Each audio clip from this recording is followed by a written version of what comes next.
Hey guys! So, I recently got back from Seattle from my trip to Paydaycon, which is the payday-centric convention, get-together, whatever you want to call it. Anyway, I just wanted to share a bit of it with you guys. Mostly, there was nothing really noteworthy, but there was one big announcement, and I also took a shit ton of pictures, so I figured I'd share that with you guys as well. Unfortunately, I didn't take any videos. I only brought my DSLR, and I didn't quite have the memory or battery life for longer videos. Plus, the audio quality sucks. In any case, I'll only be showing a few of the pictures I took, and I won't delve too deep into the event itself. If you're interested in seeing more pictures, as well as me rambling random stories from the event, check out the description. I'll have an album for all of the pictures I took, and a second video talking about Paydaycon. Anyway, let's get on with it. So, the event took place in the same day as the first day of Seattle PAX, and it was in this nightclub called the Baltic Room. It was a decently sized club. They were serving food and drinks for people that came. They also had an upper level bar that was serving beverages of the alcoholic nature, and of course it was only for those that were of age. When the event first started, it was actually quite packed and there were plenty of people trying to get in. When you got into the club, they took this opportunity to pass out some goodies. I'll go ahead and show you guys everything you could get from the event near the end of the video. While everyone was getting comfortable and settling in, the devs introduced themselves as well as had a little to say about the event, mostly a small introduction for everyone. There were game stalls placed throughout so you could play Payday, but it was only on the Xbox One, so personally I didn't bother with it. After they got everyone they could in, they started off the event, and first on the agenda was a developer panel. Basically, Almir Listo, Simon Viklund, and Andreas Hall-Penninger sat together and talked a bit to the crowd about the game, and they also took questions from the audience. In the Q&A, there really wasn't much to take away, since most of the questions that were asked have already been asked 100 times before, and the rest of the questions were usually ones the devs want to keep quiet about. However, there was one big takeaway from this Q&A. Someone asked a Heister-related question, and the devs took this opportunity to drop some news on us. There's actually going to be a new female Heister, an Australian that goes by the codename Sydney, and she's going to be voiced by Georgia Van Cullenberg.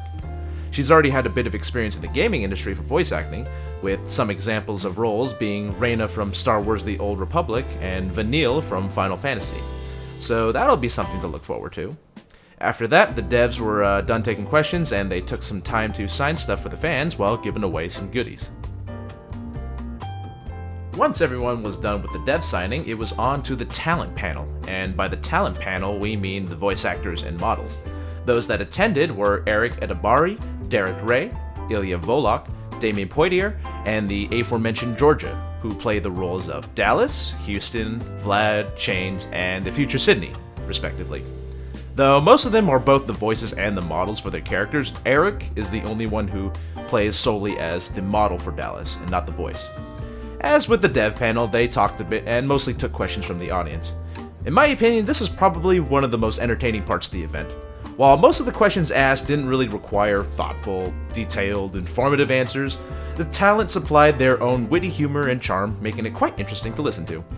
Everyone up there seemed to be having a good time, oftentimes getting into character themselves, and one of them was even pretty hammered. Eric. They also took this time to give away some Xbox Ones, though the criteria for the giveaways was pretty random.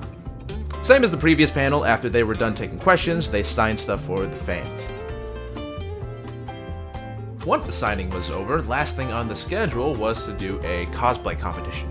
There were quite a few people that dressed up, mostly those in suits and masks of the main 4 Heisters, and there were also a few other odds and ends, like a Clover cosplay, a Hoxton from Hoxton Breakout, a heavy SWAT guy, also a few jackets. The winners of the short competition were the SWAT guy, one of the jackets, and Hoxton. Sadly, my Almir cosplay didn't win anything.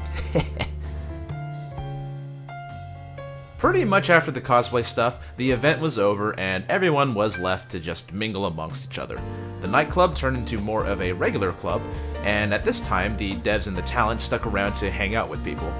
This was the perfect time to get some more one-on-one action, and I used this opportunity to talk with some of the VAs and the devs. Anyway, that was basically it for the event.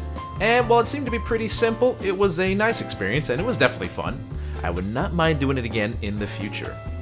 As I said earlier, here are all the goodies that you can get from the event. the wristbands, the shot glass, which, by the way, I did not manage to get one for myself, a pretty nifty t-shirt, the usual masks they give away at these events, and also the in-game E3 mask codes, as well as one special code for a Paydaycon mask bundle, which, as for now, we actually have no idea what it is. So that's all I got to share about the event, at least for now. Like I said, if you're interested in more, check out the description for more pictures or another video where I talk about this a bit more. And I will see you guys later.